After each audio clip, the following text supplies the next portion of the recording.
And man, here we go. We got the main event. This is a fight that I think if you're not looking forward to this fight, man, I don't know how you could call yourself an MMA fan, bro, because this is like one of the best fights, if not the best fight the UFC could put together, period, in all weight classes.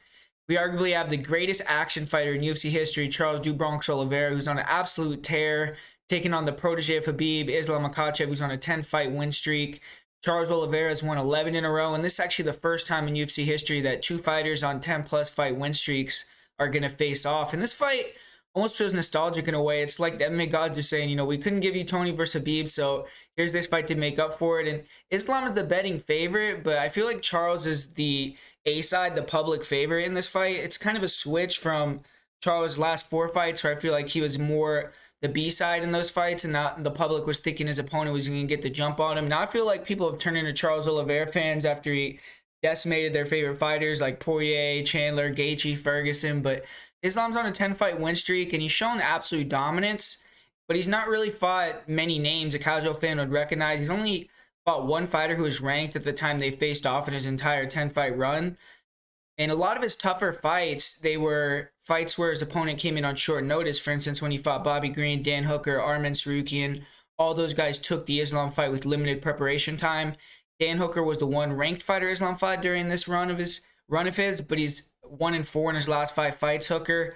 Makhachev's dominance, though, coupled with the backing from Khabib and all those guys in the AKA gym saying he's the next champ, does make you pretty confident he's ready for this level of competition, though, and that's why he is the favorite on the money line.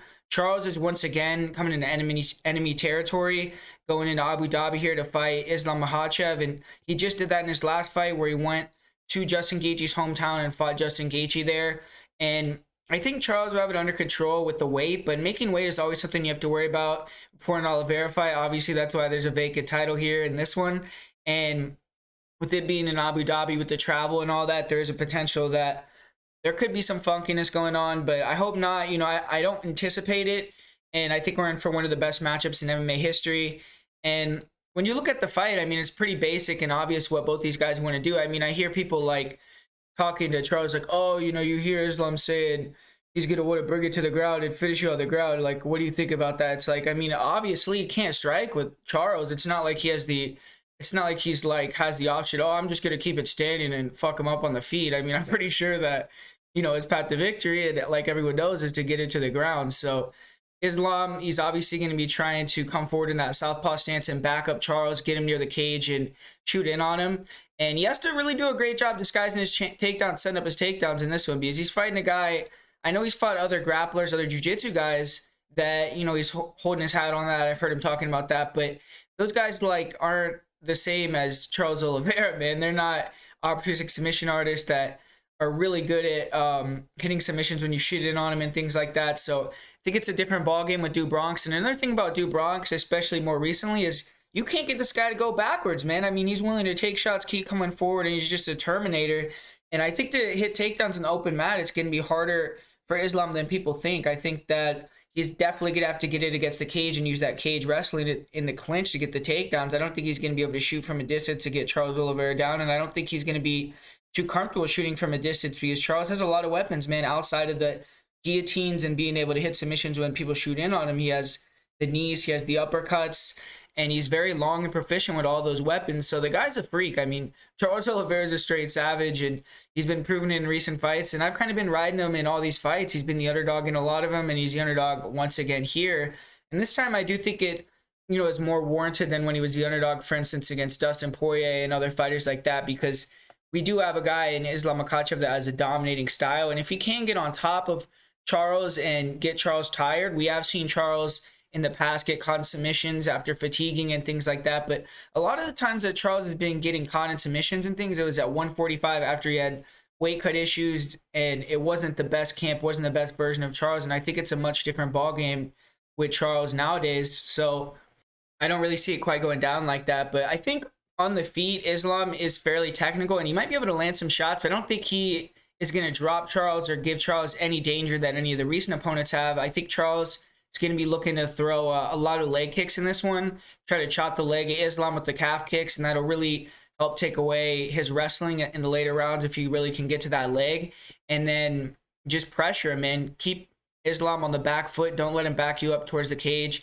And I honestly think Charles might surprise some people or hit a takedown on Islam or hit a couple takedowns on Islam. Because you have seen Islam taken down before, man. I mean, Arman Saruka took him down. Even Thiago Moises got a couple takedowns on Islam. So I think that Charles could surprise him, hit a body lock. And one thing about Islam that, you know, I don't really like about his grappling, at least when he gets in scrambles, is he does tend to expose the back. And if he does that against Charles and Charles takes that back, you know, we could be seeing, you know, another rear naked choke victory for Charles Oliveira. But Islam is someone, if he can get on top of Charles and cement that position, man, it's going to be really hard for Charles to hit a submission off bottom. I think that Charles is going to have to try to just use his submissions, try to create a scramble to get back to his feet, because Islam just has that crushing top pressure. And that's just what Charles has to really worry about early in the fight. I think if Charles can avoid getting taken down early in the fight, I think it's going to be smooth sailing for him, because I don't think Islam has been in the cage with someone like Charles that can strike like Charles and has the grappling threat. I mean, he's been in there with a lot of one-dimensional guys when you look at it. I mean, even the grapplers that he's been in there with, like Arman Saruki and Davi Hamosh, I don't think anyone would confuse them for being high-level strikers or anything like that. He's in there with Bobby Green, Drew Dober, Dan Hooker. None of these guys are well-rounded fighters.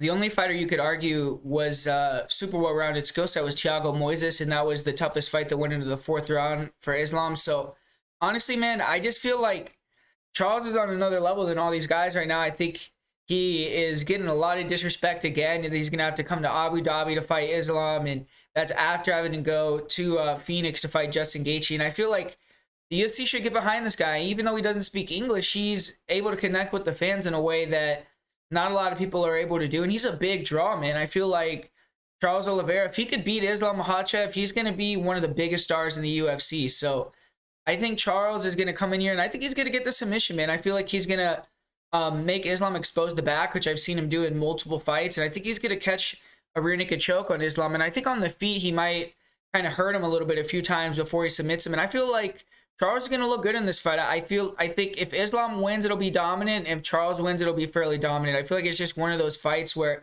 either or could happen. I mean, I'm not trying to negate the fact that Islam could drag him to deep waters, get on top, get him tired, and kind of either submit him or beat him by decision that way. But I'm just going to go with the more dynamic style that Charles do Bronx brings, the length. I think his well-rounded style is something that Islam hasn't really seen, whereas I think Charles has been in there with a lot of guys that are trying to take him down. He's hired a wrestling coach for this one, an Iranian guy that is an Olympian, and I feel like he has so much confidence right now. He's at the top of his game. And, man, give me Charles Oliveira again as the underdog. I feel like every time you put Charles Oliveira at the underdog price like that, I'm going to be enticed to bet on him, and it's been a good thing for me so far. So give me Charles Oliveira to win, and I think he's going to win inside the distance via submission. I think he's going to cement himself as one of the best, if not the best, lightweight of all time. And we're going to get a lot of conversation about who's next for Charles. If he could beat someone like Volkanovski, if he could beat someone like Beneil Dariush, there's not that many people left. I mean, so we'll see what happens. But I got to go with Charles Oliveira here, and I'm going to say he submits Islam Makhachev and surprises a lot of people, gets another victory, and just continues to prove to people that he's one of the best pound-for-pound fighters in the world. So that's my full card breakdown for UFC 280. Hopefully you guys enjoyed it. Thanks for rocking with me through the video. And like I said at the beginning, hit the like button, put down below who you think is going to win in the main event fights. And I'm really interested in who you guys think is going to win, Beneil Dariush versus Gamrot, and then the two title fights specifically. And then besides that, man, if you want to get access to the bets, I do have, I believe, 8 or 9 bets already on tap for this card. So definitely go check that out at patreon.com/MAPredictionGuru. We're trying to get up over 100 units for the year this weekend, which would be a big milestone for us. So really excited for that. And then outside of that, for my most confident pick of the card, I'm going to go with Muhammad Makhachev. I mean, I think it's pretty obvious. And then for the parlay of the week, I'm going to go with Karol Rosa, Muhammad Makhachev, and Kyle Barallo. So that's going to be my parlay of the week. So thanks for watching, guys. And like always, I'm going to be back next week to break down the UFC card. Probably give another breakdown and predictions video if there's another card that intrigues me to do a video for the channel. So like this week, I have that ONE FC video if you want to go watch that. But thanks for watching, guys, and I'll talk to you guys later.